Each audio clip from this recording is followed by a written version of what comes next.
Seeing they didn't have the votes to win in Congress, the Republican leadership never brought the Aldrich bill to a vote.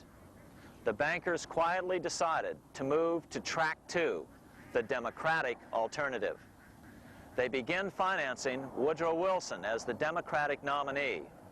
As respected historian James Perloff put it, Wall Street financier Bernard Baruch was put in charge of Wilson's education.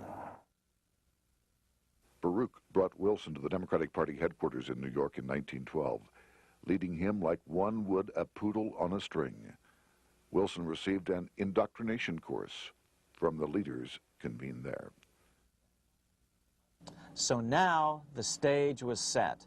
The money changers were poised to install their privately owned central bank once again. The damage President Andrew Jackson had done 76 years earlier had been only partly repaired with the passage of the National Bank Act during the Civil War. Since then, the battle had raged on across the decades. The Jacksonians became the Greenbackers, who became the hardcore supporters of William Jennings Bryan. With Bryan leading the charge, these opponents of the money changers, ignorant of Baruch's tutelage, now threw themselves behind Democrat Woodrow Wilson. They and Bryan would soon be betrayed.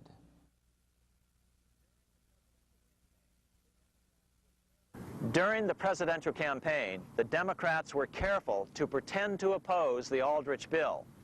As Representative Lewis McFadden, himself a Democrat, as well as chairman of the House Banking and Currency Committee, explained it 20 years after the fact. The Aldrich bill was condemned in the platform.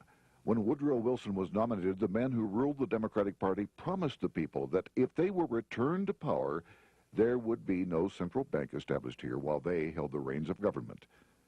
13 months later, that promise was broken, and the Wilson administration, under the tutelage of those sinister Wall Street figures who stood behind Colonel House, established here in our free country the worm-eaten, monarchical institution of the King's Bank, to control us from the top downward and to shackle us from the cradle to the grave.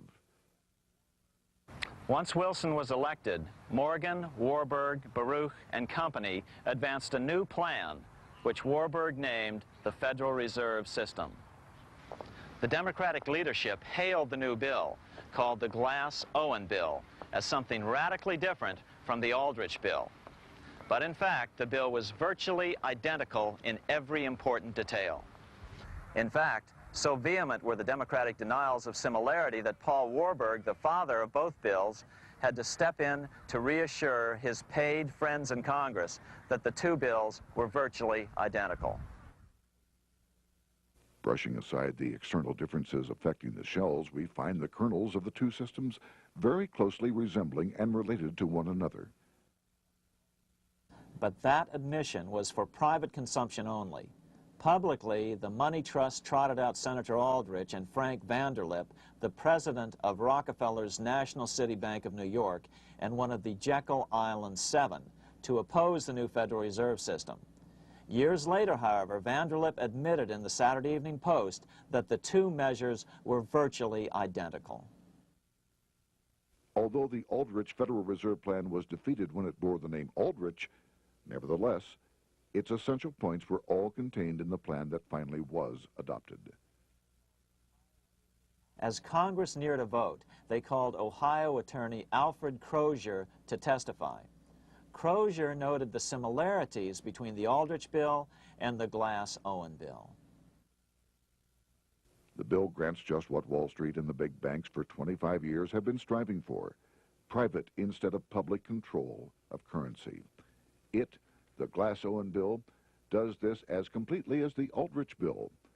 Both measures rob the government and the people of all effective control over the public's money and vest in the banks exclusively the dangerous power to make money among the people scarce or plenty. During the debate on the measure, senators complained that the big banks were using their financial muscle to influence the outcome. "There are bankers in this country who are enemies of the public welfare," said one senator. What an understatement. Despite the charges of deceit and corruption, the bill was finally snuck through the Senate on December 22, 1913, after most senators had left town for the holidays after having been assured by the leadership that nothing would be done until long after the Christmas recess. On the day the bill was passed, Congressman Lindbergh prophetically warned his countrymen that this act establishes the most gigantic trust on earth. When the president signs this bill, the invisible government by the monetary power will be legalized. The people may not know it immediately, but the day of reckoning is only a few years removed. The worst legislative crime of the ages is perpetrated by this banking bill. On top of all this, only weeks earlier, Congress had finally passed a bill legalizing income tax. Why was the income tax law important? Because bankers finally had in place a system which would run up a virtually unlimited federal debt. How would the interest on this debt be repaid? Never mind the principal. Remember, a privately owned central bank creates the principal out of nothing. The federal government was small then. Up to then, it had subsisted merely on tariffs and excise taxes. No, just as with the Bank of England, the interest payments had to be guaranteed by direct taxation of the people.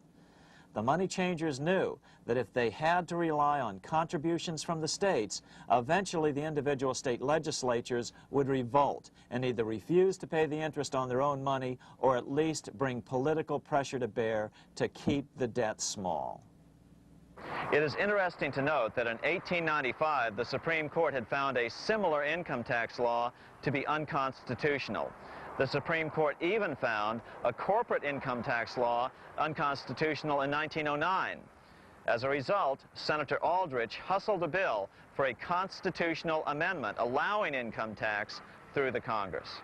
The proposed 16th Amendment to the Constitution was then sent to the state legislatures for approval.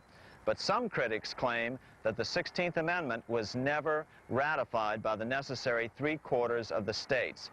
In other words, the 16th Amendment may not be legal. But the money changers were in no mood to debate the fine points. By October of 1913, Senator Aldrich had hustled the income tax bill through Congress.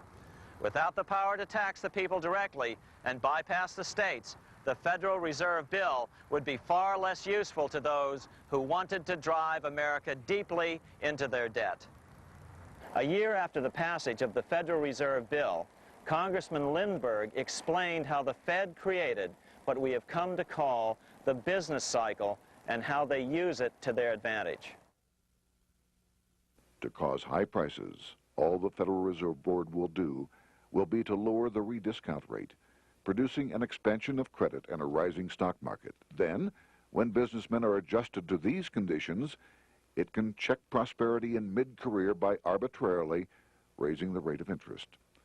It can cause the pendulum of a rising and falling market to swing gently back and forth by slight changes in the discount rate, or cause violent fluctuations by a greater rate variation.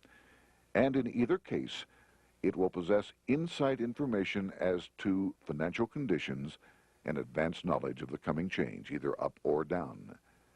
This is the strangest, most dangerous advantage ever placed in the hands of a special privileged class by any government that ever existed.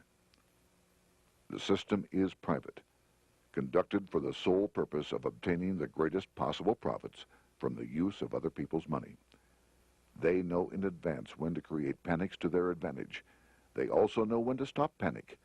Inflation and deflation work equally well for them when they control finance. Congressman Lindbergh was correct on all points. What he didn't realize was that most European nations had already fallen prey to the central bankers decades or centuries earlier. But he also mentions the interesting fact that only 1 year later, the Fed had cornered the market in gold. This is how he put it, quote, "Already, the Federal Reserve banks have cornered the gold and gold certificates," close quote.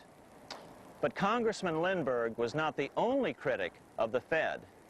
Congressman Louis McFadden, the chairman of the House Banking and Currency Committee, from 1920 to 1931 remarked that the Federal Reserve Act brought about